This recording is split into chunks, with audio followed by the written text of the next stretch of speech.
पूर्णमिदं पूर्णात् पूर्णमुदच्यते पूर्णस्य पूर्णमादाय पूर्णमेवावशिष्यते।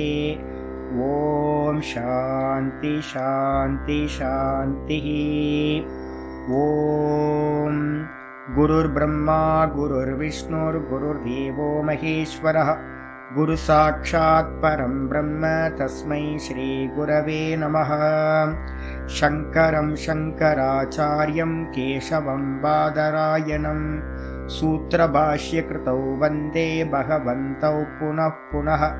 ईश्वरो गुरुरात्मेति मूर्तिभेदविभागिने व्योमवद्व्याप्तदेहाय दक्षिणामूर्तये नमः। सदाशिवसमारम्भां शङ्कराचार्यमध्यमाम् अस्मदाचार्यपर्यन्तां वन्दे गुरुपरम्पराम्। ॐ यो ब्रह्माणं विदधाति पूर्वं यो वै वेदांश्च प्रहिणोति तस्मै तं हदेवमात्मबुद्धिप्रकाशं मुमुक्षुर्वै शरणमहं प्रपद्ये। ॐ शान्ति शान्ति शान्तिः। ॐ असतो मा सद्गमय तमसो मा ज्योतिर्गमय मृत्योर्मामृतं गमय। ॐ शान्ति शान्ति शान्तिः।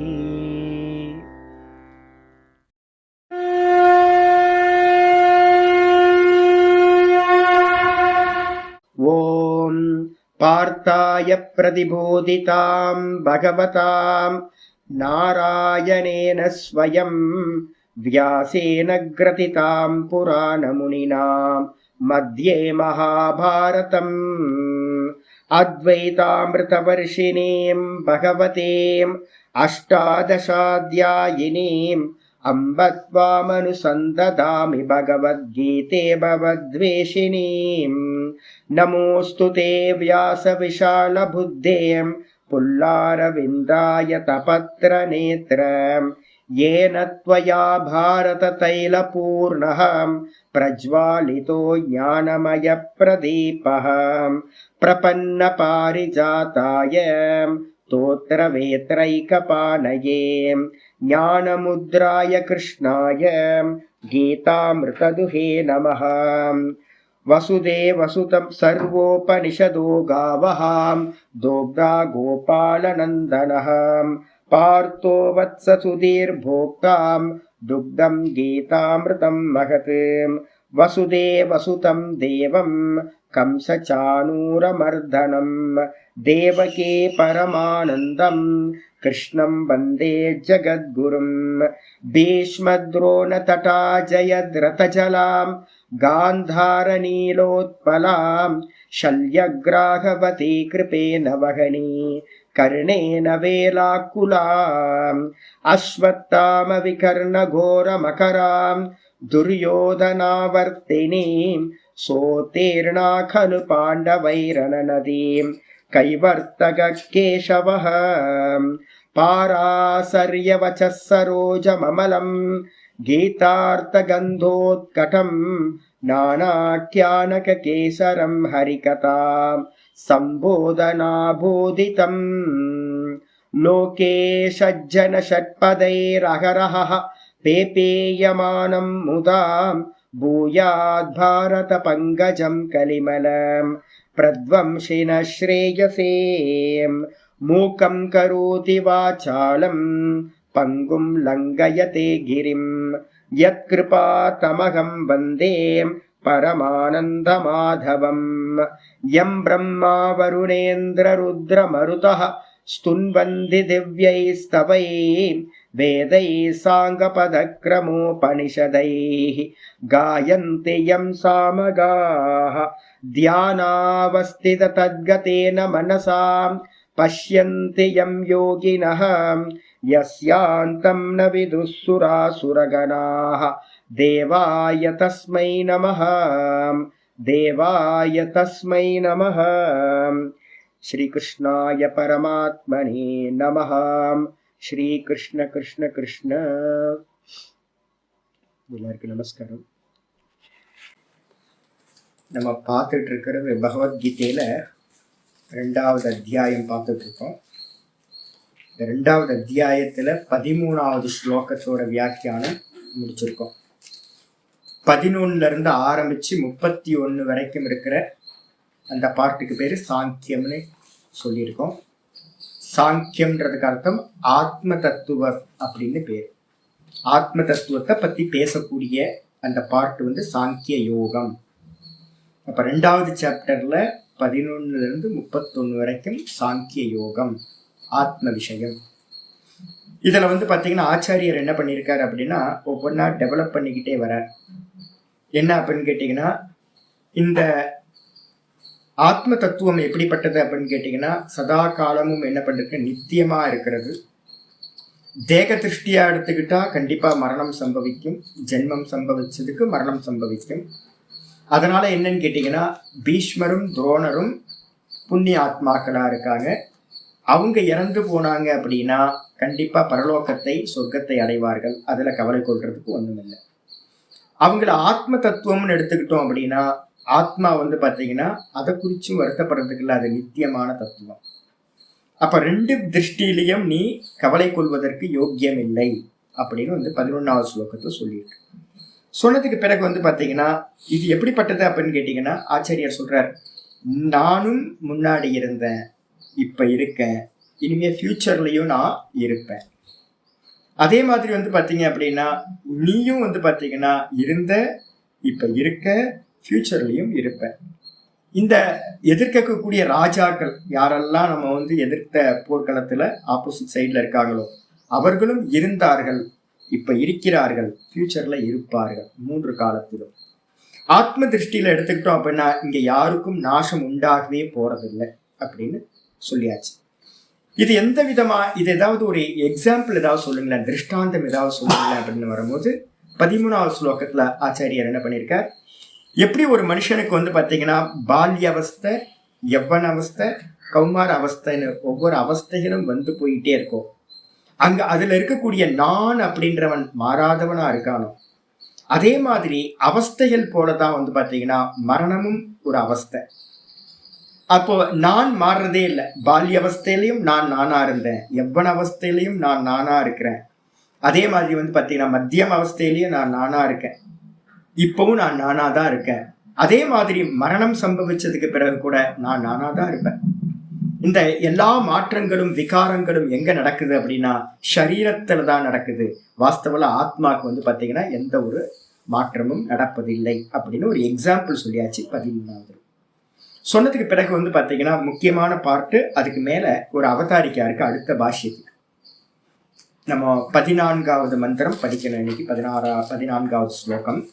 அதுக்கு முன்னாடி ஆச்சாரியார் வந்து பாத்தீங்கன்னா ஒரு ஸ்லோகம் எழுதுறார். எப்பவுமே ஆச்சாரியரோட ஒவ்வொரு ஸ்லோகத்துக்கு முன்னாடி இருக்கக்கூடிய அவதாரிக்கான்னு சொல்லுவோம், முன்னுரை.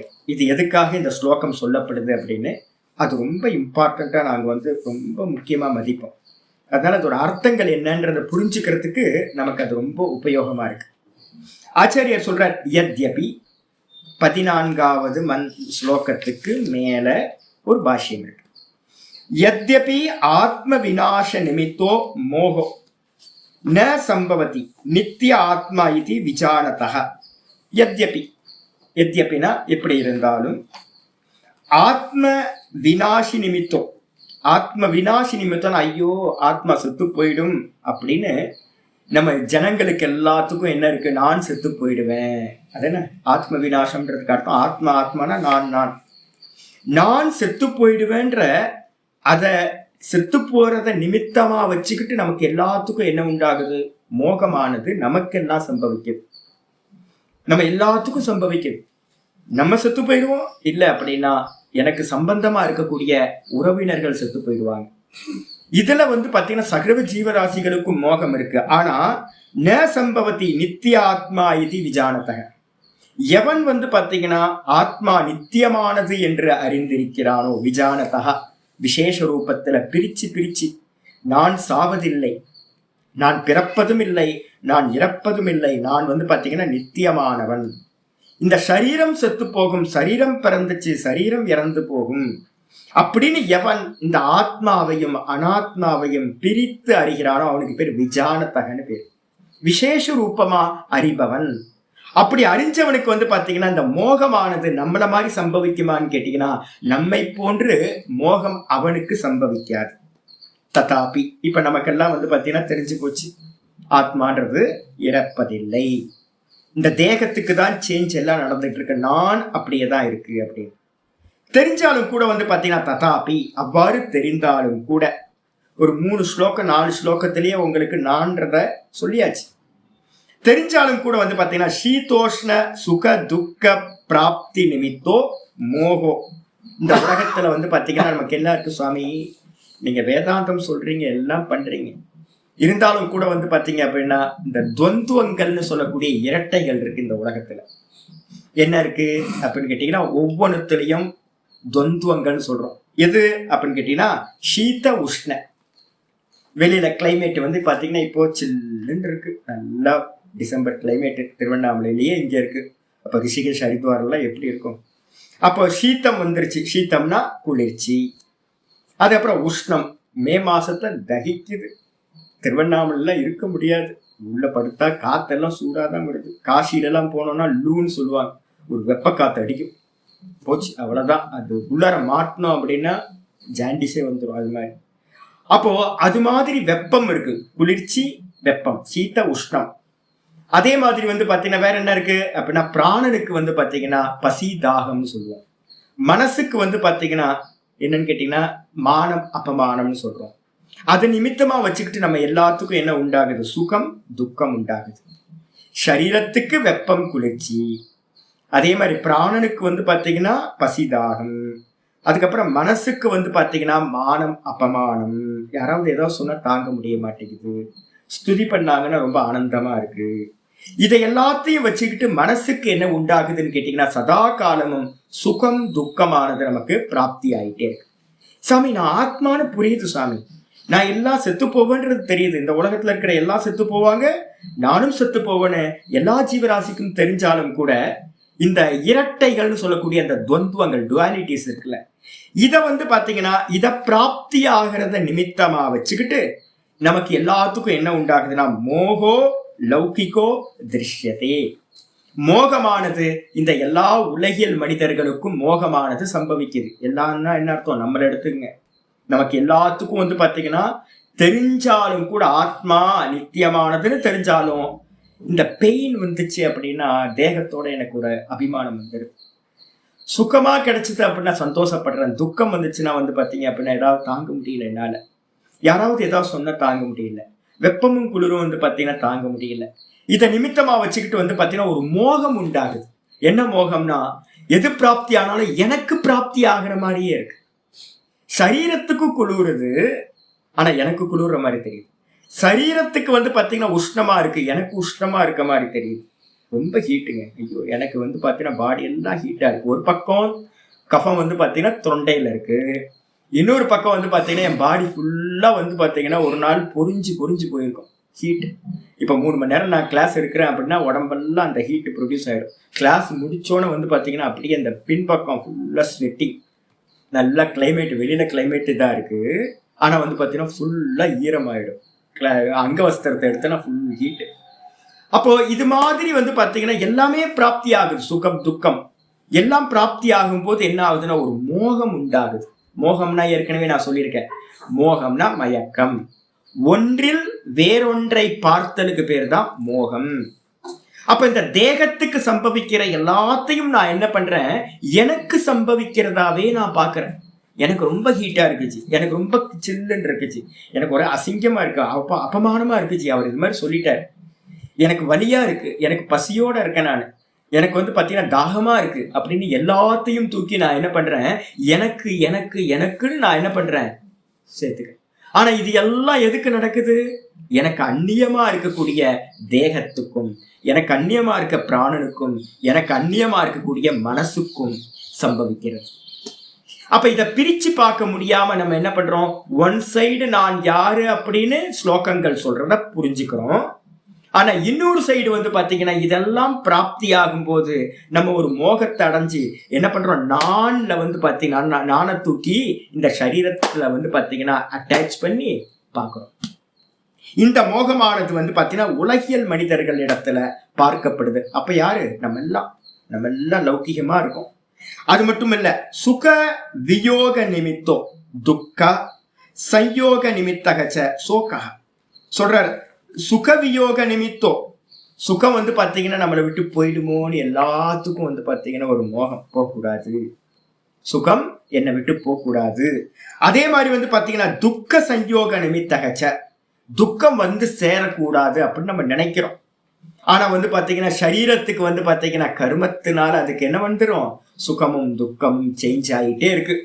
சுகம் வந்து பாத்தீங்க அப்படின்னா என்னை விட்டு போகுது, அதுக்கப்புறம் துக்கம் வந்து பாத்தீங்கன்னா என்ன வந்து சேருது.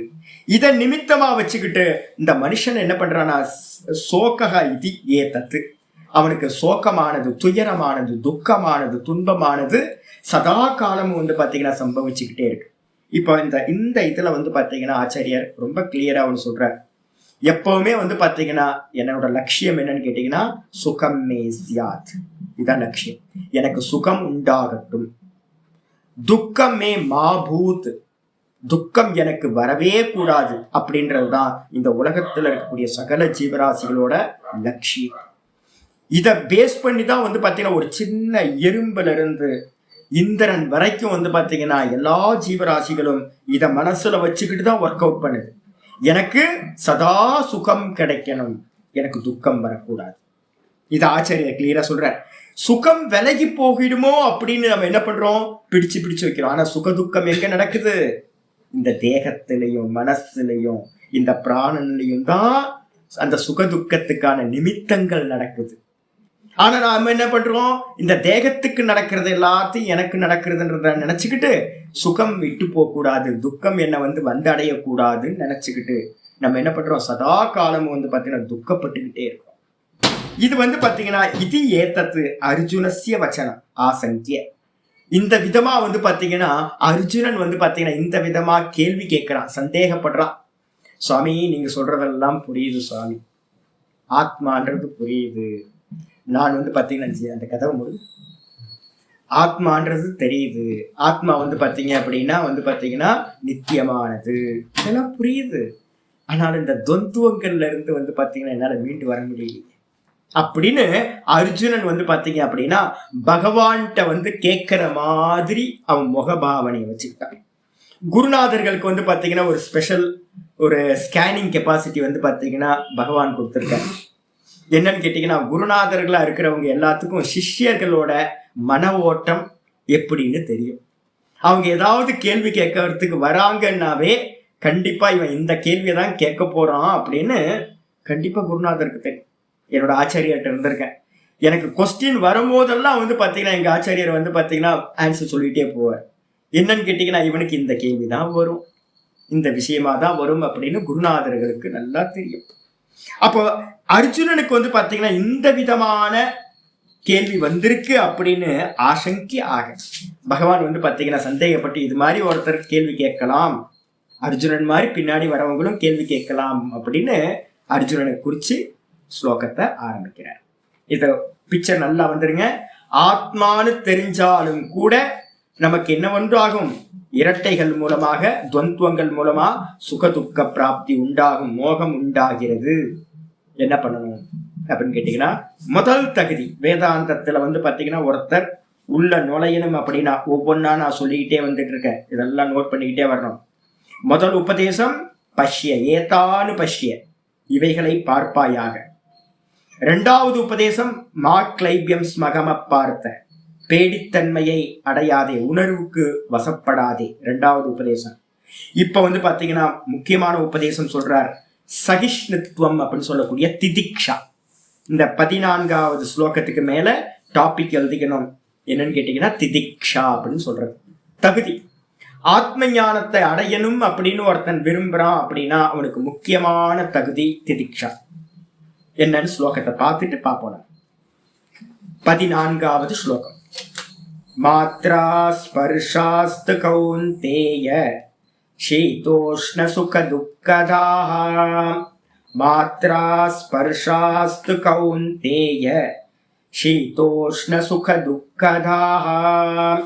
ஆகமாபாயினோ நித்யாஹ ஆகமாபாயினோ நித்யாஹ தாம் ஸ்திதிக்ஷஸ்வ பாரத தாம் திதிக்ஷஸ்வ பாரத. மாத்ரா ஸ்பர்ஷாஸ்து கௌந்தேய ஷீதோஷ்ண சுக துக்கதாஹ. ஆகமாபாயினோ நித்யாஹ தாம் திதிக்ஷஸ்வ பாரத. இந்த ஸ்லோகத்துல வந்து பாத்தீங்கன்னா ஆச்சாரியர் 2 சம்போதனம் விழிவேற்றுமை நம்ம சொல்றோம். கூப்பிடுறதுக்கு அர்ஜுனனை குறிச்சு 2 பேரை யூஸ் பண்றாரு. நான் சொல்லியிருக்கேன், இந்த என்டையர் பகவத்கீதை ஃபுல்லா ஆச்சாரியார் எந்த ஸ்லோகத்தை எந்த பேரை யூஸ் பண்றாரு ரொம்ப முக்கியம். முதல் வரியில வந்து பாத்தீங்கன்னா கௌந்தேய அப்படின்ற வார்த்தையை யூஸ் பண்றார். கௌந்தேயன்றதுக்கு அர்த்தம் ஹே குந்தி புத்திரனே அர்ஜுனா. குந்தி புத்திரனா என்ன அர்த்தம்? பிருத்திவி அப்படின்னு அர்த்தம். அப்ப வந்து பாத்தீங்கன்னா பிருத்திவியை குறிக்கக்கூடியது வந்து பாத்தீங்கன்னா குந்தின்றது வந்து பிருத்திவி தத்துவத்தை குறிக்கக்கூடியது. பிருத்திவி எப்படி இருக்கும்? இந்த பூமி வந்து பாத்தீங்கன்னா என்ன மாதிரி பாருங்க, இதுக்கு ஒரு பூஜை பண்ணாலும் அது அப்படியே இருக்கு, இதுல மலஜலம் போனாலும் அப்படியே இருக்கு, மூத்திரம் அடிச்சாலும் அப்படியே இருக்கு, ஊர்ல இருக்கவன்லாம் துப்புறா. ஆனாலும் வந்து பாத்தீங்கன்னா பூமி மாதா என்ன பண்றான்னு கேட்டீங்கன்னா அப்படியே பொறுமையா இருக்கா. பொறுமைனாவே என்ன அர்த்தம் அப்படின்னா பேஷன்ஸ் இருக்கு அப்படின்னா அந்த உலகத்திலேயே அதிகமான பொறுமைசாலி யாருன்னா இந்த பிருத்திவி தான். அதனால குந்தி அப்படின்றதுக்கு அர்த்தம் பொறுமையை குறிக்கக்கூடியது. ஹே கௌந்தேய ஸ்திரீ புத்திரனே, குந்தியோட புத்திரனே. என்ன அர்த்தம் கேட்டீங்கன்னா குந்தி எப்படி பொறுமையா இருந்தாலோ உன்னோட அம்மா, அதே மாதிரி இந்த பிருத்திவியும் பொறுமையா இருக்கு, நீயும் என்னவாரு ரொம்ப பொறுமையா இரு. ஆத்ம ஞானம் வந்து பாத்தீங்கன்னா சகிக்கணும், எல்லாத்தையும் சகிச்சாதான் வந்து பாத்தீங்கன்னா ஆத்ம ஞானத்தை அடைய முடியும். அதனால வந்து பாத்தீங்கன்னா குந்தி, ஐயோ மகாபாரதம் ஃபுல்லா பாத்தீங்கன்னா ஒரு கேரக்டர் இது மாதிரி ஒரு துக்கத்தை அடைஞ்ச கேரக்டர் எங்கேயுமே பார்க்க முடியாது. குந்தி வந்து பாத்தீங்கன்னா ஆதி காலத்துல இருந்தே கஷ்டம் கஷ்டம் கஷ்டம், எல்லாத்தையும் சகிச்சு சகிச்சு சகிச்சு ஒரு அம்மானா எப்படி இருக்கணும்ன்றதுக்கு இதான் எக்ஸாம்பிள். அப்ப இந்த குவாலிட்டி வந்து பாத்தீங்கன்னா ஞானத்தை அடைய விரும்புறவனுக்கும் இந்த பொறுமையானது இருக்கும். ஹே கௌந்தேய, கௌந்தேய சொன்னதுக்கு பிறகு அடுத்து மாத்ராஹா ஸ்பர்ஷாஸ்து. மாத்ரான்றதுக்கு அர்த்தம் வந்து பாத்தீங்கன்னா மீயத்தே இது மாத்ராஹா, மெஷர் பண்றதுன்னு அர்த்தம். மாத்திரைகள் அப்படின்னா மெஷர் பண்றது.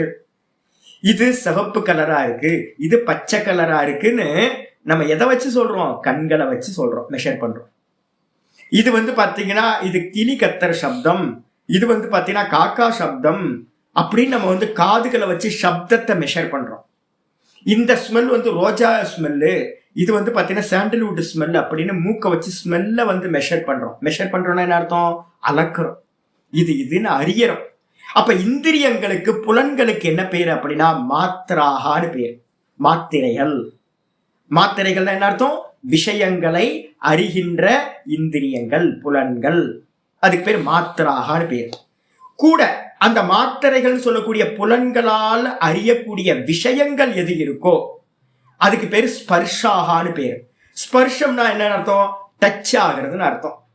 கண்ணோட எதிர்க்க இருக்க ரூபம் வந்து டச் ஆனோன்னு இது சிவப்பு இது பச்சைன்னு நம்ம கலரை சொல்றோம். இந்த காதோட சப்தம் டச் ஆன மாத்திரத்துல என்னாவது இது இந்த சப்தம்னு சொல்றோம். மூக்கோட வெளியில இருக்க ஸ்மெல் டச் ஆனோன்னு நமக்கு அந்த ஸ்மெல் என்னன்னு தெரியுது. நாக்கோட ஒரு வஸ்து வந்து டச் ஆனோன்னு டேஸ்ட் என்னன்னு தெரியுது.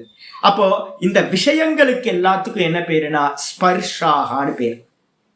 அப்போ மாத்திராகானா இந்திரியங்கள், ஸ்பர்ஷாகானா என்ன அர்த்தம்? விஷயங்கள். பஞ்ச இந்திரியங்கள், பஞ்ச விஷயங்கள், 5 விஷயங்கள். இந்த எல்லாம் வந்து பாத்தீங்கன்னா என்ன பண்ணுதுன்னா ஸ்பர்ஷாஸ்து என்ன பண்ண, மாத்ராஹா ஸ்பர்ஷாஹா 2 சேர்த்தீங்கன்னா மாத்ரா ஸ்பர்ஷாஹா. தூன்றது வந்து பாத்தீங்கன்னா இந்த இடத்துல என்னன்னா ஆனால் அப்படின்னு அர்த்தம். ஆனால்னா என்ன அர்த்தம்? ஆத்ம ஞானம் எல்லாம் புரிஞ்சாலும் கூட நான் ஆத்மாவா இருக்கேன், மரணம் சம்பவிக்காது, நான் பிறக்கவில்லைன்னு தெரிஞ்சாலும் கூட ஒரு அக்கனா இருக்கிறோம் நம்ம. இழுத்து இந்த இந்திரியங்களும் இந்திரிய விஷயங்களும் என்ன பண்ணுதுன்னா சீத உஷ்ண சுக துக்க தாஹா தானம் தானம் கொடுப்பவைன்னு அர்த்தம். எதெல்லாம் கொடுக்குது? சீத உஷ்ணம். சீத்தத்தையும் உஷ்ணத்தையும் இந்த இந்திரியங்களும் இந்திரிய விஷயங்களும் சம்பந்தப்படும் போது என்ன ஆகுது? சீத்தம் உஷ்ணம் கிடைக்குது, குளிர்ச்சியும் வெப்பமும் கிடைக்குது. சீத்த உஷ்ணம் கூட பாத்தீங்கன்னா சுக துக்க, அது மூலமா எனக்கு என்ன உண்டாகுது? ரொம்ப சில்லுன்னு இருக்குது அப்படின்னு. அப்ப அந்த சில்னஸ்ல பாத்தீங்க அப்படின்னா திருவண்ணாமலையில பாத்தீங்கன்னா நிறைய பாவம் ரொம்ப நீடி பர்சன்ஸ்லாம் இருக்காங்க. இப்போ அந்த பிளாங்கெட் கொடுத்துக்கிட்டே இருக்கிறோம், எங்களால முடிஞ்ச அளவு கொடுத்துக்கிட்டே இருக்கோம். இந்த சுருண்டு சுருண்டு படுக்கிறவங்க எல்லாம் பார்த்தா ராத்திரியில போகும்போது வயசானவங்க எல்லாம் பாத்தீங்கன்னா அந்த குளிர் என்ன இது பண்ணுது, சிக்க முடியாத குளிர். நேற்று ஒருத்தர் நாங்கள் என்ன ஒரு ஆந்திரா சுவாமி ஒருத்தர் இருக்கார் கீழே வீட்டில், அவரோட சேர்ந்து பிளாங்கெட் கொடுக்கறதுக்கு நான் போனேன் கிரிவல பாதையில். அவர் சொல்றாரு, சாமி மார்கழி மாசம் சொல்றாங்க, ஒரு குளிரே இல்லையா சாமி அப்படின்னு. நான் சொன்னேன், ரூம்குள்ளார இருந்துக்கிட்டு ஒரு ஹீட்டரையும் போட்டுக்கிட்டு நல்ல பெட்டும் கம்பளியும் போட்டுக்கிட்டு ஒரு ஸ்வெட்டரையும் போட்டுக்கிட்டு நம்ம ரூம்குள்ளார இருக்கிறோம் அப்படின்னா சில்னஸ் தெரியாது ஜி. ரோட்ல பாத்தீங்கன்னா எதுவுமே இல்லாம ஒரு வஸ்திரத்தை எடுத்து போத்திக்கிறான் அப்படின்னா ரோட்ல இருக்கிறானா என்ன ஆகும் முடிச்சு பாரு. இமேஜினே பண்ண முடியல. ஒரு வேஷ்டியும் ஒரு புடவையும் பாத்தீங்கன்னா மேல இழுத்து போட்டு ஒரு குழந்தையோட ஒரு அம்மா படுத்து தூங்கிட்டு இருக்காங்க. எப்படி அந்த புடவை பாத்தீங்கன்னா டிரான்ஸ்பரண்டா இருக்கிற புடவை எவ்வளவு துக்கமா இருக்கும். ரொம்ப துக்கம் இந்த உலகத்துல. அப்போ இந்த குளிரும் வெப்பமும், வெப்ப காலத்துல பாத்தீங்க அப்படின்னா ஐயோ, நீங்க நர்மதா கரை பக்கம் போனீங்கன்னா மத்திய பிரதேச ஹரியானாலாம் இந்த வெள்ளையா துணியை எடுத்து உடம்பு ஃபுல்லா பாத்தீங்கன்னா சுத்திக்கிட்டு கண்ணு மட்டும்தான் தெரியும். அந்த கண்ணுலயே பாத்தீங்கன்னா ஒரு கூலிங் கிளாஸ் மாட்டிக்கிட்டு போவாங்க. எதுக்கு அப்படின்னு கேட்டீங்கன்னா, இல்ல அப்படின்னா அப்படியே அந்த காத்து அடிச்சுது அப்படின்னா, அந்த வெப்ப காத்து அடிச்சுது அப்படின்னா அக்னி நட்சத்திர சமயத்துல அவ்வளவுதான் பொறிஞ்சு போயிடும். அப்ப என்ன அர்த்தம்? சீத்தம் சொல்லக்கூடிய குளிர்ச்சியும் வெப்பம் உஷ்ணம் சொல்லக்கூடிய வெப்பமும் பாத்தீங்கன்னா என்ன கொடுக்குது? சுகத்தையும் துக்கத்தையும் பாத்தீங்கன்னா தாகா கொடுப்பவைகளாக இருக்கின்றன. அது மட்டும் இல்ல, இது என்னப்பா அப்படின்னு கேட்டீங்கன்னா வருஷம் வருஷம் வருது. ஒவ்வொரு குளிர்காலம் வரும்போது போன வருஷம் ரொம்ப அதை காட்டில இப்ப குளிர் அதிகம் இல்லை அப்படின்றோம். நானும் 20 வருஷமா இந்த 50 வருஷமா கேட்டுக்கிட்டே இருக்கிறோம், இதை சொல்லிக்கிட்டே இருக்கிறேன் நானும். ஒவ்வொரு வாட்டி வெயில் வரும்போது நம்ம என்ன பண்றோம்? போன வருஷத்தோட இந்த வருஷம் வெயில் அதிகம், வெயில் அதிகம், சே என்ன இப்படி வெயில் அடிக்குது, சே என்ன இப்படி குளிர் அடிக்குதுன்னு நம்ம சொல்லிட்டே இருக்கோம். ஆனா நம்மளோட அனுபவத்துல என்ன தெரியுது அப்படின்னா வருஷம் வருஷம் இது வரும், இன்னும் 2 மாசத்துக்கு பாத்தீங்கன்னா சில்னஸ் இருக்கும், இது போயிடும். திரும்ப பாத்தீங்கன்னா வெயில் வரும், அதுவும் போயிடும், திரும்ப குளிர் வரும். இது எல்லாம் என்னப்பா அப்படின்னு கேட்டீங்கன்னா ஆகமா பாயினக. ஆகமா அபாயினகன்னு பேரு. ஆகமான என்ன அர்த்தம்? வருபவைகள். அபாயினகனா விலகி செல்பவைகள். இந்த ரெண்டும் குளிரும் வெப்பமும் சுகமும் துக்கமும் பாத்தீங்கன்னா நிலையில்லாதவைகள். அப்ப நிலை இல்லாம என்ன ஆகுதுன்னு கேட்டீங்கன்னா சதா காலமும் வந்து போகுது வந்து போகுது வந்து போகுது. காலையில ஒரே சுகமா இருக்கு, கொஞ்ச நேரத்துல கழிச்சு பாத்தீங்கன்னா துக்கம் வருது, அதுக்கப்புறம் சுகம் வருது, துக்கம் வருது. இது பாத்தீங்கன்னா நமக்கு என்னெல்லாம் சேருதோ அந்த சேர்க்கைய வச்சுக்கிட்டு பாத்தீங்கன்னா சுக துக்கம் மாறிக்கிட்டே இருக்கு. குளிர்ச்சி வரும்போது துக்கம் கொடுக்குது, அதே நேரத்துல வெயில் காலத்துல குளிர்ச்சியா இருக்கணும்னு ஆசைப்படுறோம். நல்ல ஒரு ஃபேனை போட்டு ஏசியை போட்டு உட்கார்ந்தா ஆனந்தமா இருக்கு. இப்போ பாத்தீங்கன்னா துக்கத்தை கொடுக்கிற இந்த குளிர் பாத்தீங்கன்னா வெயில் காலத்துல சுகத்தை கொடுக்குது. வெயில் காலத்துல பாத்தீங்கன்னா ஹீட்டை கொடுக்க, அந்த ஹீட் பாத்தீங்கன்னா துக்கத்தை கொடுக்குது. அதே குளிர் காலத்துல நம்ம என்ன பண்றோம்? ஃபயர்வுட். ரிஷிகேஷ்ல எல்லாம் பாத்தீங்கன்னா, நாங்க ரிஷிகேஷ்ல ஆசிரமத்துல என்ன பண்ணுவோம், காட்டுக்குள்ளாரப்போ அதெல்லாம் எந்த மரத்தை வேணா வெட்டிக்கலாம். அங்க பாத்தீங்கன்னா மரம்லாம் உடஞ்சி கிடக்கும். கைலாஷ் ஆசிரமம் பின்பக்கம் பெரிய காடு இருக்கு. நாங்கெல்லாம் ஒரு சாதுக்கெல்லாம் என்ன பண்ணுவோம், ஆசிரமத்தில் ஒரு 10 பேர் இருக்கோம், 5 பேர் இருந்தோம். என்ன பண்ணுவோம், பெரிய மரமா பாத்தீங்கன்னா 4 பேர் சேர்ந்து தூக்கிட்டு வருவோம். தூக்கிட்டு ஆசிரமத்துக்கு நடுவில் 5 பேர் தான் இருந்தோம். மேல பாத்தீங்கன்னா பத்த வச்சு விட்டுருவோம். அவ்வளவுதான். காலங்காத்தால பாத்தீங்கன்னா ஜபத்தை முடிக்கிறோமோ இல்லையோ முன்னாடி காலையில பாத்தீங்கன்னா ஃபயர்வுட்டை ஸ்டார்ட் பண்ணிட்டு முன்னாடி நாள் ஃபுல்லா எரிஞ்சுக்கிட்டே இருக்கும். ராத்திரிலாம் பாத்தீங்கன்னா அதுக்கு பக்கத்துலயே இருந்தா எல்லாம் பண்ணுவோம். வெயில் காலத்துல எல்லாத்தையும் அவுத்து போட்டு வெறும் கௌப்பீனத்தோடு நிற்போம். அப்ப வெயில் காலத்துல அந்த ஹீட் துக்கத்தை கொடுத்துச்சு. அதே நேரத்துல பாத்தீங்கன்னா குளிர்காலத்துல அந்த ஹீட் உடம்புக்கு தேவையா இருக்கு. சன்பாத் எடுப்போம், எல்லாத்தையும் இது பண்ணிட்டு மொட்டை வெயில் 11 மணிக்கு வெயில் ஸ்டார்ட் ஆகும். அப்பதான் மேல பாத்தீங்கன்னா ரிஷிகேஷ்ல போய் மொட்டை மாடியில போய் படுத்துக்கிட்டு இருக்கிறது. எல்லாம் ஊர்ல இருக்கவங்க எல்லாரும் வெயில் காஞ்சிக்கிட்டு இருப்பாங்க. எதுக்குப்பா அப்படின்னு கேட்டீங்கன்னா, அதே வெயில் இதுல அக்னி நட்சத்திரத்துல பண்ண முடியுமா? பண்ண முடியாது. அப்ப என்ன அர்த்தம் அப்படின்னா, ஒரு காலத்துல எது சுகம் கொடுக்குதோ அதே விஷயம் வேற ஒரு காலத்துல துக்கம் கொடுக்குது. வேற ஒரு காலத்துல எது சுகம் கொடுத்துச்சோ அதே விஷயம் இன்னொரு காலத்துல துக்கம் கொடுக்கறதா இருக்கு. இந்த ரெண்டு விஷயங்களும் வந்து பாத்தீங்கன்னா வந்து போகின்றவைகளா இருக்கு. அதனால ஆகமா பாயினக, வந்து போறவைகளுக்கு என்ன பேரு? ஆகமா பாயினக. எதெல்லாம் வந்து போகுதோ அதெல்லாம் ஆகமா பாயினக, வந்து வந்து போகுது. அதனால இது எல்லாத்துக்கும் என்ன பாப்புன்னு கேட்டீங்கன்னா அனித்தியாகா. இது எல்லாம் நித்தியமா இருக்கா? ஏதாவது ஸ்டாண்டர்டா அப்படியே இருக்கா அப்படின்னு கேட்டீங்கன்னா ஒண்ணும் இல்லைங்க. வந்து வந்து போயிட்டே இருக்கு. ஒரு காலத்துல வந்து பாத்தீங்கன்னா எனக்கு பாவக்காய் ரொம்ப பிடிச்சதா இருந்துச்சு. ஆனா வந்து பாத்தீங்கன்னா சின்ன வயசுல வந்து பாத்தீங்கன்னா பாவக்கானா வீட்டுல இருந்து ஓடி போயிடுவாங்க, ஐயோ பாவக்காவா கொள்றாங்களே அப்படின்னு. அதுக்கப்புறம் கொஞ்ச நாள் கழிச்சு பாவக்காவா சாப்பிட ஆரம்பிச்சேன். அதுக்கப்புறம் சுகர் வந்ததுக்கு பிறகு பாவக்காவை பார்த்தாவே சத்ரு மாதிரி ஆச்சு. இப்ப கொஞ்ச நாளா ஒரு வாரமா என்ன இருக்குன்னா பாவக்காவை பார்த்தா ஆசையா இருக்கு. என்னடா புரிய மாட்டேங்குது, என்னடா இது? ஒரு காய் வந்து பாத்தீங்கன்னா மாறிக்கிட்டே இருக்கு, சுகத்தையும் துக்கத்தையும் மாறி மாறி கொடுத்துக்கிட்டே இருக்கு. ஒரு சின்ன விஷயத்த கூட நம்மளால இது ஒரே மாதிரியா இருக்கு அப்படின்னு சொல்ல முடியல. எல்லாம் மாறிக்கிட்டே இருக்கிறதா இருக்கு. அதனால இதுக்கு எல்லாத்துக்கும் என்ன பேரு அப்படின்னா அனித்தியாகா. எல்லாமே அனித்தியமானவைகள். அதனால என்ன பண்ணு அப்படின்னு கேட்டீங்கன்னா ஏ பாரத, இரண்டாவது சம்போதனம். சம்போதனா வெளிவேற்றுமை, கூப்பிடுறது. ஏ அர்ஜுனா, அர்ஜுனான்னு சொல்லல, இங்க என்ன சொல்றாரு? பாரத. பான்றதுக்கு அர்த்தம் பிரகாசம், சைத்தன்யம்னு அர்த்தம். கான்சியஸ்னஸுக்கு பேரு பான்னு பேரு. பா அப்படின்னா ஈஸ்வரனோட சொரூபம், பிரம்மத்தோட சொரூபம். பா ரூபா. சைத்தன்யம் எப்படிப்பட்டது? ஈஸ்வரன் பாரூபம், ஜோதி சுரூபமா இருக்கிறவர், அறிவா இருக்கிறவர். அதனால ஏ அர்ஜுனா, அந்த ஈஸ்வரன் உனக்குள்ளார என்னவா இருக்கார்? பிரகாசமா இருக்கார். அகம் அகம் அகம்னு சதா காலமும் அறிவா இருக்கார், உணர்வா இருக்கார். நீ என்ன பண்ணுனா வெளி விஷயங்களில் ரம்மிக்காதே. இந்த தேகாதி விஷயங்கள்ல ரம்மிச்ச அப்படின்னா இந்த துவந்துவங்கள்ல மாட்டிக்கிட்டு, இரட்டைகள்ல மாத்திக்கிட்டு சதா காலமும் சுகம் துக்கம் சுகம் துக்கம் மாத்தி மாத்தி வந்துகிட்டே இருக்கும், சம்சாரம் போய்கிட்டே இருக்கும். அதனால வெளி விஷயங்களில் ரம்மிக்காதே. அந்த நான் நான் சொல்லக்கூடிய அந்த பிரகாசத்துல, அவேர்னஸ்ல வந்து பாத்தீங்கன்னா ரத பா, ரத பானா பிரகாசம், சைத்தன்யம், ஆத்ம தத்துவம். அதில் நீ என்ன பண்ணு? ரம்மிப்பாயாக. அப்ப என்ன பண்ணு அப்படின்னு கேட்டா நான் அப்படின்றதுல கான்சியஸ்னஸ் கொடு. கவனத்தை எங்க வைக்கணும்? நான். தேகத்துல வைக்கும் போது நான் என்ன ஆகுதுன்னு கேட்டா சுகதுக்கத்தை கொடுக்குது. அதே நேரத்துல நான் இந்த கான்சியஸ்னஸ் வந்து பாத்தீங்கன்னா கவனத்தை நான்ல வைக்கும் போது அந்த தேகத்தோட இருக்கிற இது என்ன ஆகுது? விலகி போயிடுது. அதனால ஹே அர்ஜுனா, ஹே பாரத, என்ன பண்ண அப்படின்னா தாம் திதிக்ஷஸ்வ.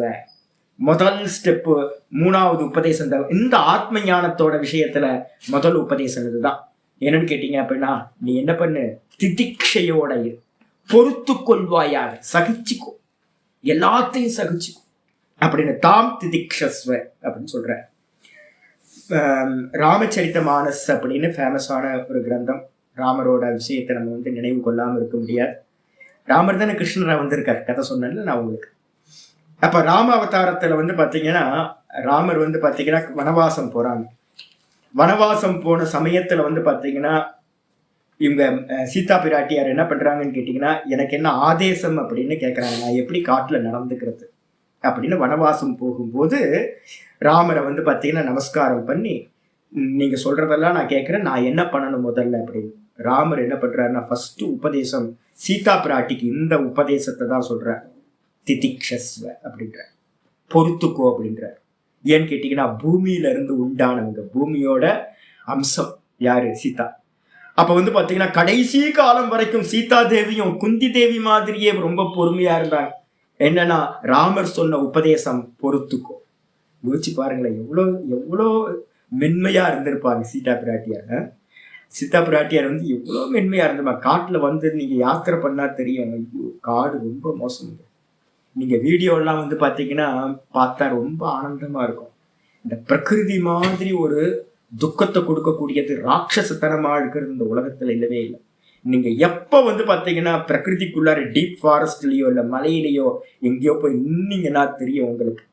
தூரத்துல இருந்து என்ஜாய் பண்ணலாம், ஆனா பக்கத்துல இருந்து அதை என்ஜாய் பண்ண முடியாது. இப்ப யோசிச்சு பார்க்கும்போது எனக்குலாம் அப்படியே கஷ்டமா இருக்கு. நாங்க யாத்திரை நிறைய பண்ணதுனால ஒவ்வொரு முறையும் லவகுஷாவோட வந்து பாத்தீங்கன்னா சீதா பிராட்டியர் வந்து பாத்தீங்கன்னா இதுல வந்து பாத்தீங்கன்னா சீதாமடினே ஒரு நர்மதா கரையில ஒரு இடம் இருக்கு. இவங்கள்ட்ட வந்து பாத்தீங்கன்னா வசிஷ்டர்கிட்ட வந்து பாத்தீங்கன்னா இவங்க வாசம் பண்றாங்க. அந்த இடம் இருக்கு. காடு வந்து பாத்தீங்கன்னா அவ்வளவு டீப் ஃபாரஸ்ட், மோசமான காடு. நான் அந்த இடத்துலலாம் டிராவல் பண்ணும்போது தான் யோசிச்சேன், ஐயோ பாவம் இந்த லவகுஷாவை வச்சுக்கிட்டு சீதா தேவி வந்து பாத்தீங்கன்னா எவ்வளவு கஷ்டப்பட்டுருப்பாங்க இந்த இடத்துல. இப்போ எவ்வளவு மென்மையான சரீரம், ரஃப்பா இருக்கிற சரீரமே வந்து பாத்தீங்கன்னா துக்கப்படும் அப்படின்னும் போது எவ்வளவு பொறுத்திருப்பாங்க. அப்ப முதல் உபதேசம் ராமர் வந்து பாத்தீங்கன்னா சீதா பிராட்டிக்கு கொடுத்ததுதான் நம்ம சாதகர்கள் எல்லாத்துக்கும் வந்து பாத்தீங்கன்னா இங்க உபதேசம் நடக்குது. என்ன அப்படின்னு கேட்டீங்கன்னா சகிஷ்ணஸ்வ, எனது திதிக்ஷஸ்வ, தாம் திதிக்ஷஸ்வ. எதையெல்லாம் பொறுத்துக்கணும் அப்படின்னு கேட்டீங்கன்னா தேகத்துக்கு வந்து பாத்தீங்கன்னா வெப்பம் குளிர் வரும், திதிக்ஷா பண்ணிக்க, பொறுத்துக்கோ, நல்லா சகிச்சுக்கோ. அதே மாதிரி வந்து பசி தாகம் வரும், பிராணனுக்கு சம்பவிக்கும் பசியும் தாகமும்.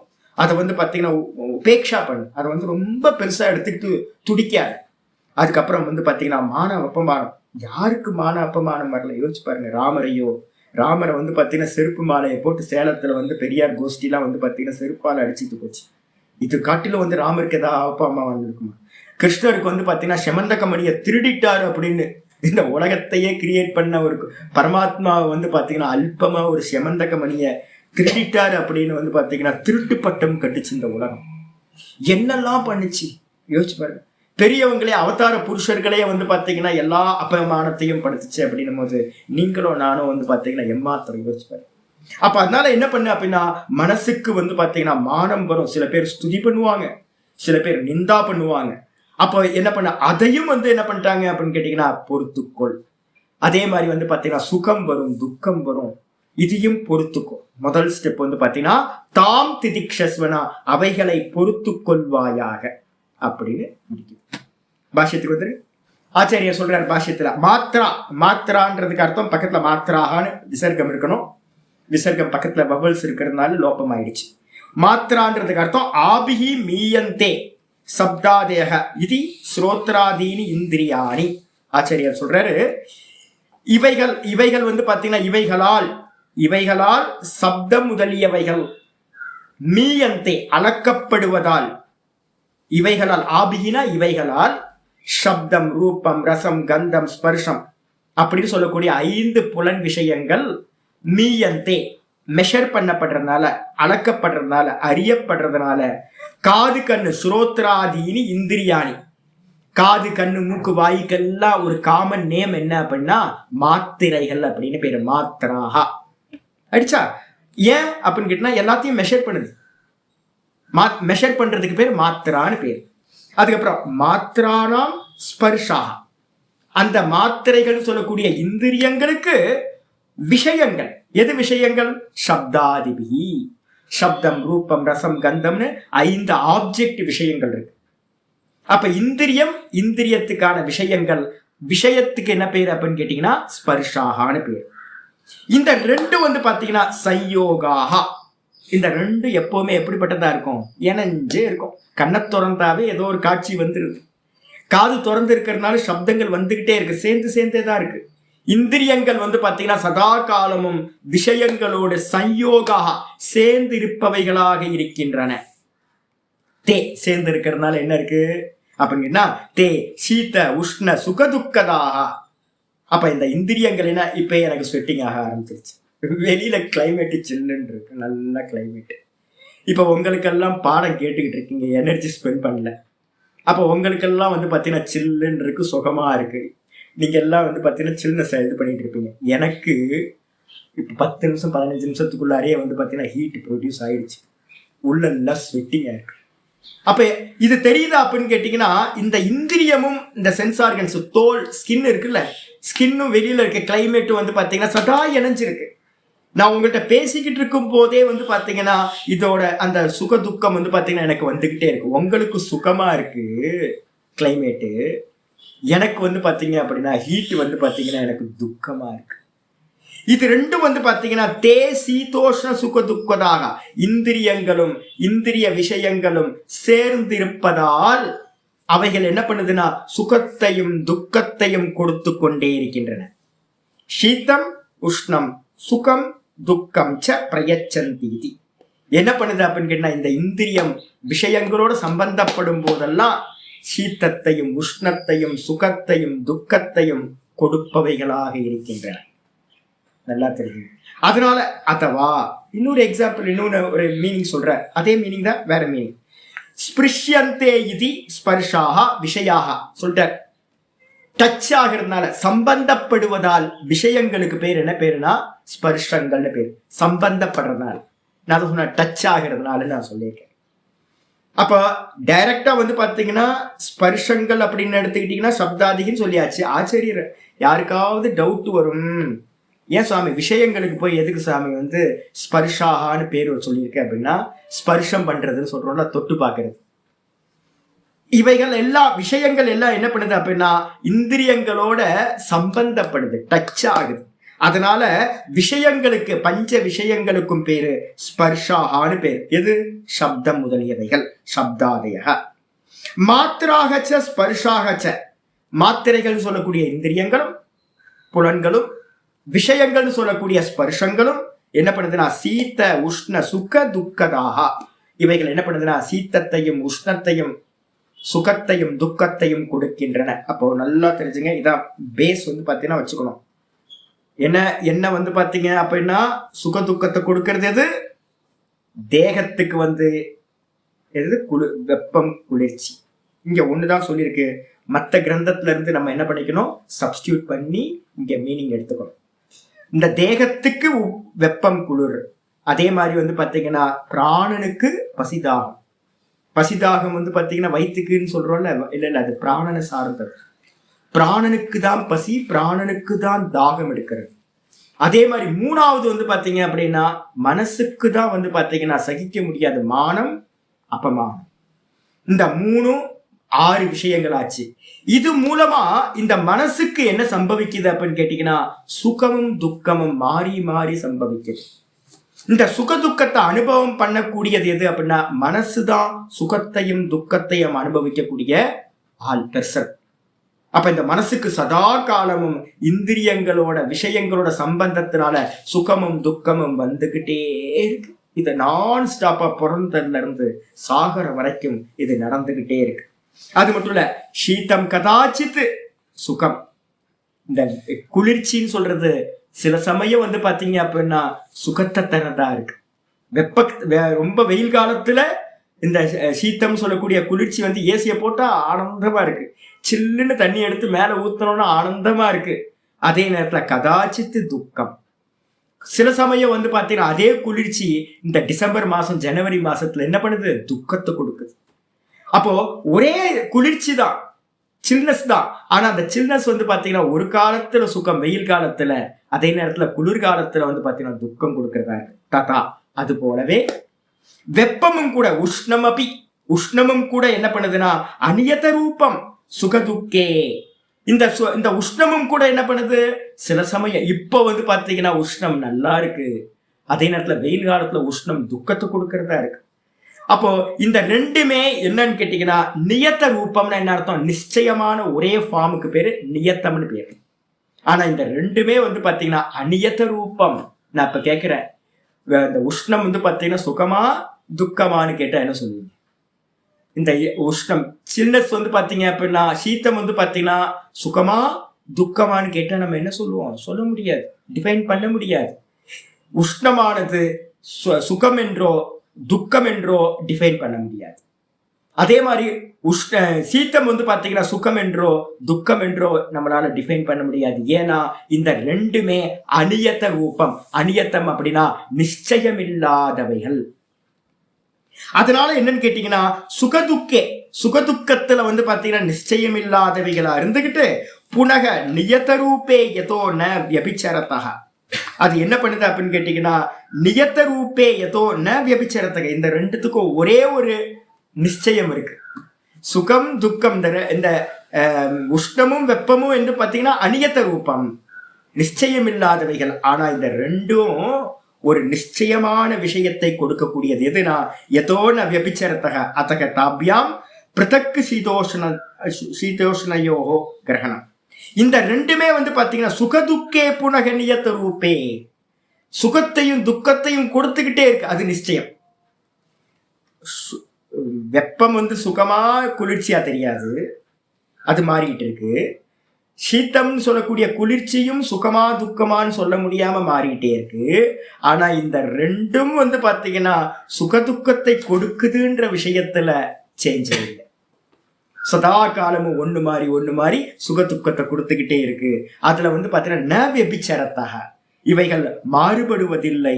அதகத்தாபியாம், ஆகையினால் என்ன பண்ணிருக்கோம், சீத்தம் உஷ்ணத்தை தனியா சொல்லியிருக்கோம், சுகதுக்கத்தை தனியா சொல்லியிருக்கோம். பிருத்தக்கு கிரகணம் அப்படின்னு சொல்லியாச்சு. இதுக்கப்புறம் அடுத்த பேராகிராஃப் சொல்றேன். யஸ்மாத், எந்த காரணத்தினால இவ்வாறோ, தே மாத்ரா ஸ்பர்ஷாஹா, இந்த மாத்திரைகள் சொல்லக்கூடிய இந்திரியங்களும் அதோட விஷயங்களும் என்ன பண்றது, சீத்தம் உஷ்ணம் சுகம் துக்கத்தை கொடுத்துட்டே இருக்கு. இவைகள் எல்லாமே என்ன பண்றது, ஆகமா பாயினக, இவைகள் எல்லாமே என்னது, ஆகமா பாயினகன்னு அர்த்தம். ஆகமா அபாயசீலாக பிரிக்கும் போது ஒன்னா சொன்னீங்கன்னா ஆகமா பாயினக சமாச பதம், துவந்துவ சமாசம்னு பேரு, ரெண்டு ஈக்குவலா இருக்கிறது. அதை பிரிக்கும் போது என்ன பிரிக்கணும், ஆகமான வருபவைகள், அபாயினக அப்படின்னா செல்பவைகள், செல்பவைகள், வந்து போகின்றவைகள், ஒன்னு நிலையா இல்லாதவைகள். அதனால தஸ்மாத் ஷீலாகான்றதுக்கு அர்த்தம் இயல்பை உடையவை, வந்து போகின்ற இயல்பை உடையவைகள் தான் சுகமும் துக்கமும் வெப்பமும் குளிர்ச்சியும். ஏ அர்ஜுனா, தஸ்மாத் ஆகையினால், அனித்யாகா, இவைகள் எல்லாமே என்னது, அனித்தியமானவைகள், எதுவும் இந்த உலகத்துல நிலை இல்லை.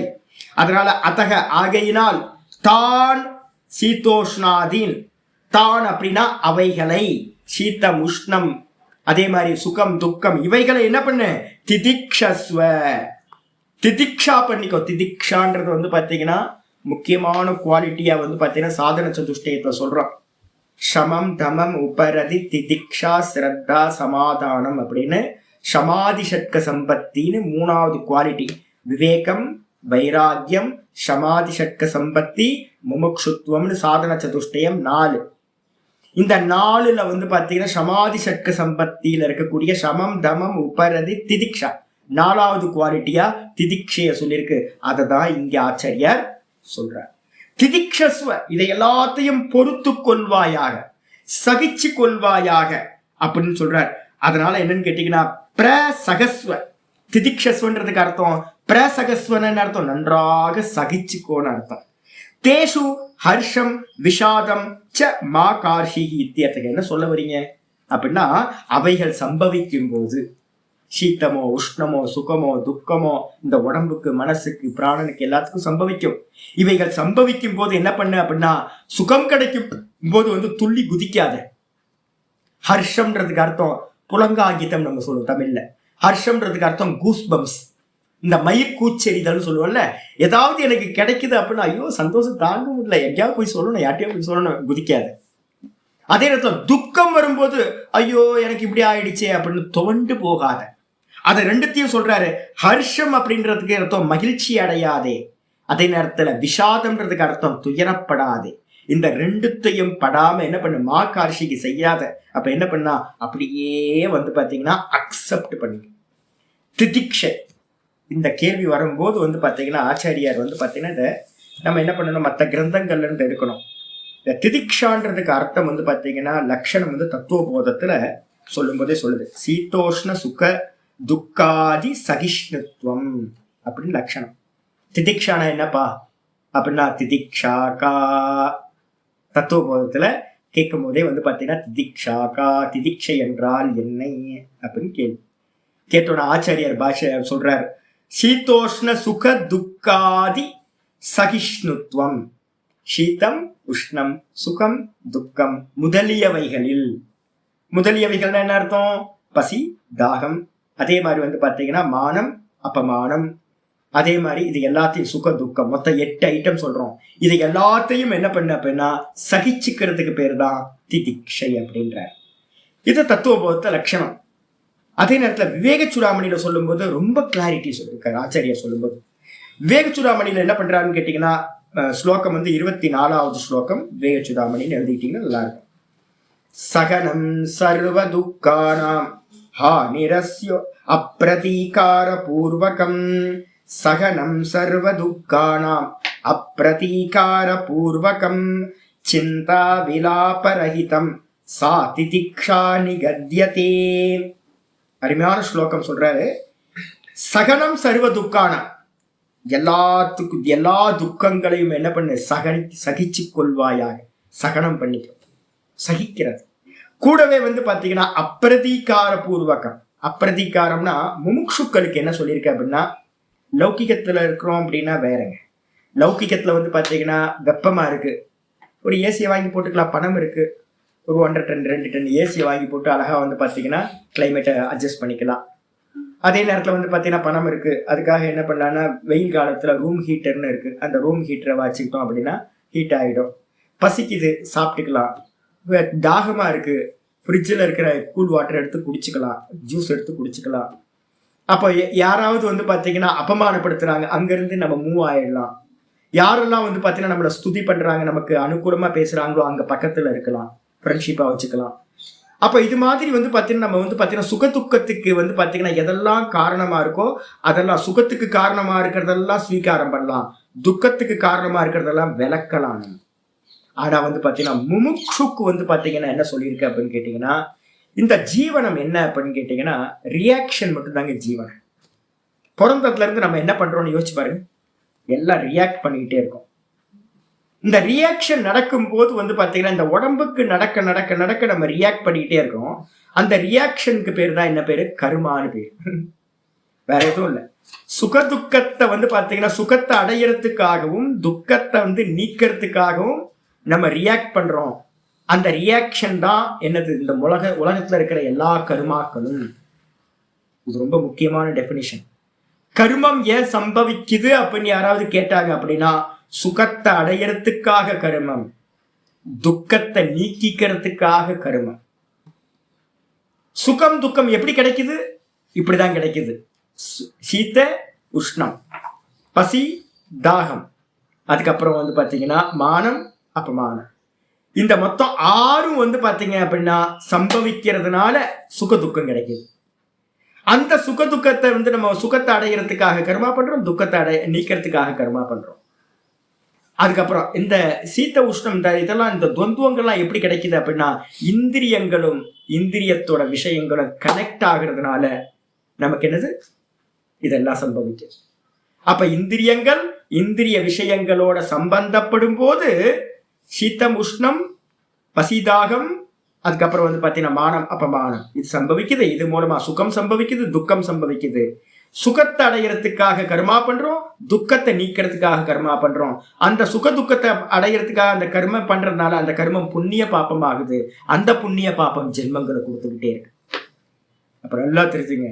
அப்போ ஒரு ஆள் பார்த்தீங்கன்னா ஒரு முமுட்சுவா நம்ம இருக்கிறோம் அப்படின்னா அவசியப்பட்டதுக்கு மட்டும் பார்த்தீங்கன்னா ரியாக்ட் பண்ணுங்க. எது மினிமம், எவ்வளவு அவசியமோ. நம்ம என்ன பண்ணிட்டு இருக்கோம், சதா காலம் ரியாக்ஷன் பண்ணிக்கிட்டே இருக்கிறோம் எல்லாத்துக்கும். அதான் கர்மா. அப்ப என்ன பண்ணணும் அப்படின்னு கேட்டீங்கன்னா பொறுமையா இருக்கும், ரொம்ப பொறுமையா இருக்கும். ரியாக்ஷன் பண்ணாம, வெயில் அடிக்குதாம வெயில் அடிக்குது. நாங்க என்னோட சாதுக்களுக்கு எல்லாம் சொல்லி கொடுத்துருக்கேன். என்னன்னு கேட்டீங்கன்னா, எங்க சாதுக்கள் யாருமே, என்கிட்ட இருக்கிற பிரம்மச்சாரிகள் சன்னியாசிகள் யாருமே வெயில திட்ட மாட்டோம். மழைய பார்த்தீங்கன்னா சே என்ன இந்த மழை பார்த்தீங்கன்னா சதா பார்த்தீங்கன்னா சே அப்படியே ஒரு பெஞ்சுக்கிட்டே இருக்கு, அப்படி யாரும் திட்ட மாட்டோம். குளிர்காலத்தை திட்ட மாட்டோம். காலம் ஈஸ்வர சுரூபம், நல்லா தெரிஞ்சது. காலம் எப்படிப்பட்டதா இருக்கு, ஈஸ்வரனோட சுரூபம். அப்ப காலமே ஈஸ்வரன் அப்படின்னும் போது நீங்க எதையாவது திட்ட முடியுமா அப்படின்னா திட்ட முடியாது. அது பாட்டுல இருக்கு. வருஷக்கணக்கா இதுதானே பார்த்துட்டு இருக்கோம், இங்க தானே பிறந்தோம். இது இல்லாத இடத்துலயே நம்ம பிறந்தோம், பிறக்கும் போதே இங்கதான் பிறந்தோம். இவ்வளவு நாள் இதைதான் வாழ்ந்துகிட்டு இருக்கோம். அப்ப என்ன பண்ணணும், மர்மரிங் இல்லாம இருக்கணும். அதுக்கு பேரு ஆச்சாரியர் சொல்றாரு அப்பிரதீகார பூர்வகம். அப்பிரதீகாரம்னா என்ன அர்த்தம் அப்படின்னு கேட்டீங்கன்னா, எதிர்ப்பு இல்லாம ஏத்துக்கிறது. சகனம் சர்வ துக்கானாம் அப்பிரதீகார பூர்வகம். விவேக சூடாமணின்னு சொல்றேன் நான். எதிர்ப்பில்லாம, பிரதிகாரம்ன்றதுக்கு அர்த்தம் ரியாக்ட் பண்றது. அதே நேரத்துல ஒரு முமுட்சுவா இருக்கணும், ஞானத்தை அடையணும், ஞான நிஷ்டையை அடையணும் அப்படின்னு யாருக்கெல்லாம் இருக்கோ, நிறைய பேருக்கு ஞானம் கிடைச்சிருக்கும், ஆனா வந்து பாத்தீங்கன்னா ஞான நிஷ்டை கிடைக்காது. என்கிட்ட வந்து பாத்தீங்கன்னா நேற்று ரமணாசிரமத்துல ரொம்ப நாள் ஒரு சாதகர் இருக்கார், நீண்ட காலம் இருக்கார். அவர் வந்து பாத்தீங்க அப்படின்னா வெயில் காலத்துல வந்து போகும்போது பாத்தீங்கன்னா எல்லாத்தையும் க்ளோஸ் பண்ணிட்டு போவார், குளிர்காலத்துல வந்து திரும்ப க்ளோஸ் பண்ணிட்டே போவார். நான் தான் சொல்லுவேன், இவர் என்ன ஏதாவது மூணுக்கு போறாரோ அப்படின்ற மாதிரி தான் டிராவல் பண்ணுவார். ஏன் அப்படின்னு கேட்டீங்கன்னா சகிக்க முடியல அவரால். திருவண்ணாமலையிலேயே வந்து பார்த்தீங்கன்னா சாக்ஸை போட்டு அதை போட்டு உடம்பெல்லாம் மறைச்சிக்கிட்டு தான் போவார். இந்த கொரோனா சமயத்துலலாம் 4 மாஸ்க் மாட்டிக்கிட்டு போனேன். நான் 4 மாஸ்க் எதுக்குங்க, அது பயம். இத்தனை பயத்தோட போயிட்டு இருந்தவர் இத்தனை வருஷமா நான் பார்த்துட்டு இருக்கேன், 15 வருஷத்துக்கு மேல நான் பார்த்துட்டு இருக்கேன். அவர் வந்து நேற்று ரமணாசிரமத்துக்கு முன்னாடி வந்து நான் கொஞ்சம் நின்ன மாத்திரத்தில் அவர் வந்து என் முன்னாடி வந்து நின்று, சுவாமி ஒரு பெரிய டவுட் இருக்கு சுவாமி, கேட்கலாமா சுவாமி? கேளுங்களேன். இந்த நிறைய சாதகர்கள் இருக்காங்க திருவண்ணாமலையில, நிறைய சாதனைகள் பண்றாங்க. ரமணாசிரமத்துக்குள்ளார, அவர் ரமணாசிரமத்தை அதிகமா அங்கதான் இருப்பார். அவர் சொல்ற, பகவான் வந்து பாத்தீங்கன்னா நான் யார் விசாரம் மட்டும் பண்ணா போதும்னு சொல்றார். நானும் 15 வருஷமா இதை பண்ணிக்கிட்டே இருக்கிறேன். கொஞ்சம் ஏறுறேன், திரும்ப கீழே இறங்குறேன், கொஞ்சம் ஏறுறேன், கொஞ்சம் திரும்ப கீழே இறங்குறேன், இறங்குறேன். இப்போ இத்தனை காலம் கழிச்சு பார்க்கும்போது தெரியுது, நான் எங்க ஸ்டார்ட் பண்ணணும் அங்கேயே நிக்கிறேன் சுவாமி. எங்க ஸ்டார்ட் பண்ணணும் அங்கேயே நான் நிக்கிறேன் சாமி. நீங்க எனக்கு ஏதாவது ஒரு சொல்யூஷன் சொல்லுங்க சாமி. நான் சொன்னேன், என்னன்னு கேட்டீங்கன்னா, வாஸ்தவத்துல பகவான் வந்து பாத்தீங்கன்னா என்ன லைஃப் ஸ்டைல்ல இருந்தாரோ நீங்க யாரும் அதை அடாப்ட் பண்ணல. நீங்க என்ன பண்ணீங்க, ஒருத்தரோட அனுபவத்துல இருந்து வர வார்த்தைகளை எடுத்துக்கிட்டு நீங்க ஜெயிச்சிடலாம்னு நினைக்கிறீங்க. நிறைய விஷயங்கள் ஒரு பேமெண்ட் இல்லாம எதுவுமே கிடைக்காது இந்த உலகத்துல. ஒரு சின்ன கருவேப்பிலை கூட வந்து பாத்தீங்கன்னா காசு கொடுத்துதான் வாங்க முடியும். நீங்க வந்து பாத்தீங்கன்னா பே பண்ணாம ஒன்றும் கிடைக்காது. நீங்க என்ன விலை கொடுத்தீங்கன்னு கேட்டேன், ஒரு விலையும் கொடுக்கல. பகவான் வந்து பாத்தீங்க அப்படின்னா யோசிச்சு பாருங்க, பகவான் வந்த காலம். நீங்க இப்ப போய் நான் கோயிலுக்கு வந்தீங்க அப்படின்னா பாதாள லிங்கம்னு ஒண்ணு இருக்கு, ரொம்ப அருமையா இருக்கு. ரமணாசிரமம் வந்து பாத்தீங்கன்னா மெயின்டைன் பண்றாங்க. அதே மாதிரி வந்து பாத்தீங்கன்னா ஸ்கந்தாசிரமம் விருப்பாட்சிக்கவும் இப்ப நல்ல மெயின்டெனன்ஸ் பண்ணி வச்சுக்கிட்டு இருக்காங்க. ஆனா அவரோட காலத்துல அது எப்படி இருந்திருக்குன்னு பழைய போட்டோஸ் எடுத்து பாத்தீங்கன்னா தெரியும், ஒன்றும் இருக்காது. அங்க வந்து பாத்தீங்கன்னா நட்டுவாக்கிலின்னு ஒண்ணு இருக்கு இங்க திருவண்ணாமலையில, பெரிய ஸ்கார்பியோட பெரிய சைஸ் ஸ்கார்பியோ நட்டுவாக்கிலின்னு சொல்லுவாங்க. ஐயோ இவ்வளவு பெருசு இருக்குங்க, அது ஒரு ஜானுக்கு மேல பெருசா இருக்கும், கருப்பு கலர்ல இருக்கும். நீங்க அதை பார்த்தாவே வந்து பாத்தீங்கன்னா ப்ரௌன், டார்க் ப்ரௌன்லயும் கருப்புலயும் இருக்கும். அது வந்து என்ன பண்ணணும்னு கேட்டீங்கன்னா கடிக்கும். அதே மாதிரி மஞ்சள் கலர்ல வந்து பாத்தீங்கன்னா அந்த பூரான்னு சொல்லக்கூடிய ஒண்ணு இருக்கு. பூரா வந்து பாத்தீங்கன்னா பெரிய பெரிய பூரா, இவ்வளவு பெரிய பூரா, மலை பூரா திருவண்ணாமலை இருந்து அது சுத்தி இருக்கிற எல்லா இடத்துலயும் பரவிக்கிட்டு இருக்கும். தேனும் அந்த பூரானும், ஐயோ நான் இப்ப யோசிச்சு பாக்குறேன், 16 வயசுல ரமண பகவான் வந்து பாத்தீங்கன்னா உள்ள உட்கார்ந்தாரு அப்படின்னா இந்த யோசனை இருந்திருந்தா என்ன ஆயிருக்கும் யோசிச்சு பாருங்க. குளிர் அவருக்கு போத்திக்கிறதுக்கு உண்மையில வெறும் பாடியில வந்து சாதாரண பாடியில உட்கார்ந்து இருந்தார்.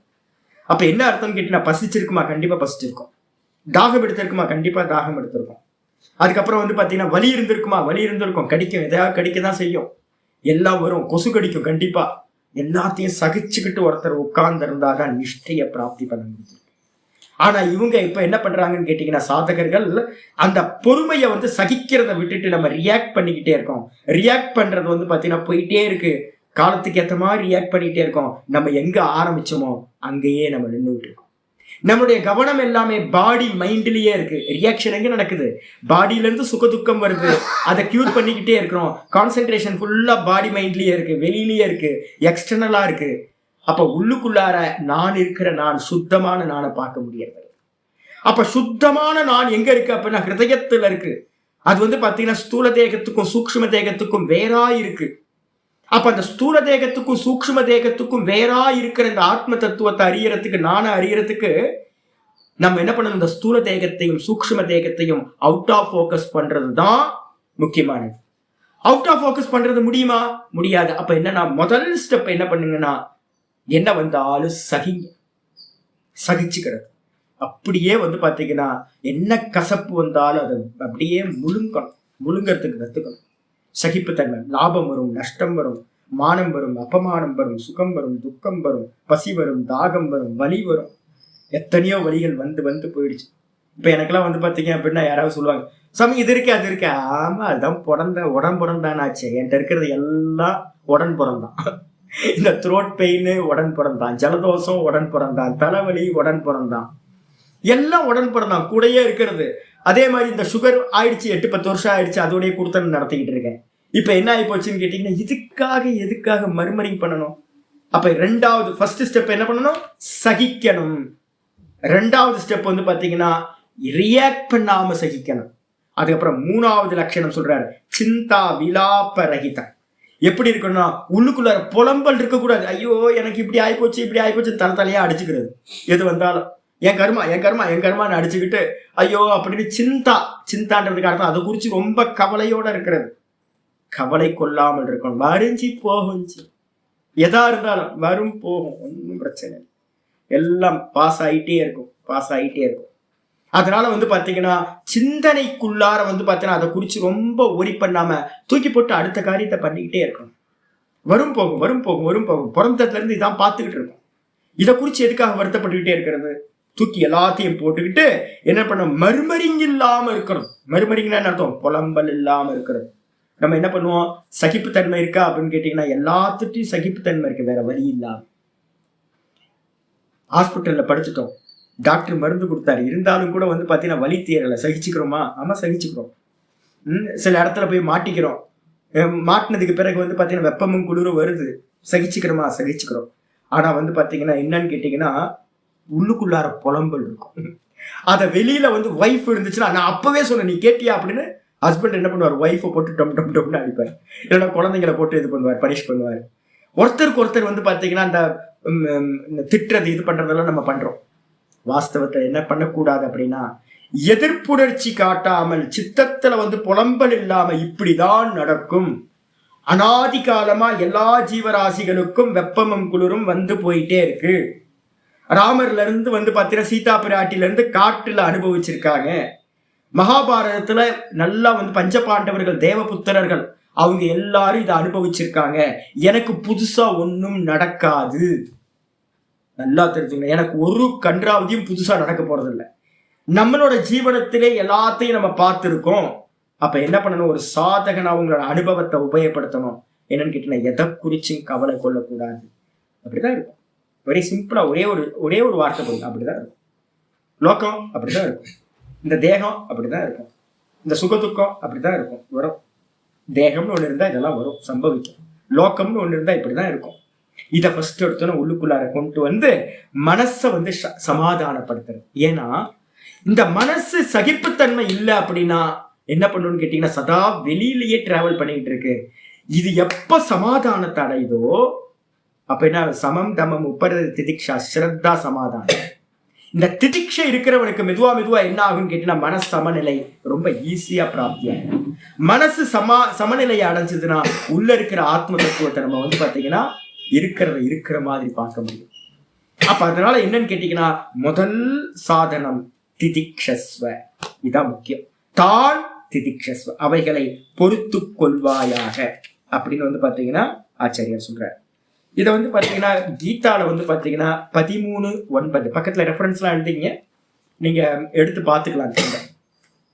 13 வந்து பாத்தீங்க அப்படின்னா 13:9 ஸ்லோகம் ஞான யோகத்துல உள்ள போறவனுக்கான சாதனங்கள் தகுதிகள் என்னன்னு சொல்ற. 13வது சாப்டர்ல இருந்து நமக்கு 18வது சாப்டர் வரைக்கும் ஆத்ம ஞான பகுதி. இப்ப வந்து பாத்தீங்கன்னா 11ல இருந்து 31 வரைக்கும் சும்மா ஒரு இதுக்காக சொல்ற இன்ட்ரோடக்ஷன் தான். மெயின் வந்து பிக்சர் வந்து எங்க வரப்போகுது, 13வது சாப்டர்ல இருந்து வரப்போகுது.